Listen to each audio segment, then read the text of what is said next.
Hello everyone, నేను మీ history faculty Shravan Kumar. Welcome to BC study circle. ఈరోజు మనం డిస్కస్ చేసినటువంటి టాపిక్ వచ్చేసి చందుపట్ల శాసనం ప్రత్యేకత లేదా the speciality of Chandupatla inscription. ఈ చందుపట్ల ఇన్స్క్రిప్షన్ అనేటువంటిది దీనిని పువ్వుల ముమ్మడి అనేటువంటి వ్యక్తి వేయించినాడు. నీకు ఈ శాసనం యొక్క ప్రత్యేకత ఏంటంటే, ఈ శాసనం యొక్క ప్రత్యేకత రాణి రుద్రమదేవి యొక్క మరణాన్ని కన్ఫర్మ్ చేసినటువంటి శాసనమే చందుపట్ల శాసనం. మనకి 1994 వరకు కూడాను రాణి రుద్రమదేవి ఎలా చనిపోయిందో మనకు తెలియదు. ప్రస్తుత తెలంగాణలో ఉన్నటువంటి నకరేకల్ మండలంలోని చందుపట్ల అనేటువంటి గ్రామంలో 1994లో ఈ శాసనం దొరికింది కాబట్టి ఆ గ్రామం పేరు మీదనే దీన్ని చందుపట్ల శాసనం అని పిలుస్తాం.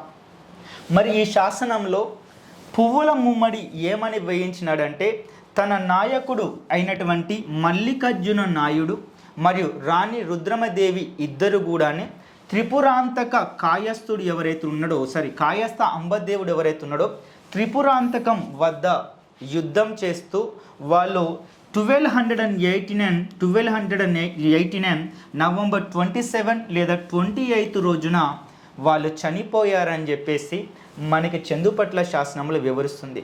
ఇక నేను 2 డేట్స్ ఎందుకు రాశానంటే, మెజారిటీ బుక్లలో ఈ 2 డేట్స్ ఉన్నాయి. నవంబర్ 27 ఉంది, నవంబర్ 28 ఉంది. కాబట్టి నేను ఆ 2 డేట్లు కూడా రాశాను. ఈ చందుపట్ల శాసనంలో తమ నాయకుడైనటువంటి మల్లికార్జున నాయుడు మరియు రాణి రుద్రమదేవి ఇద్దరు కూడాను శివైక్యం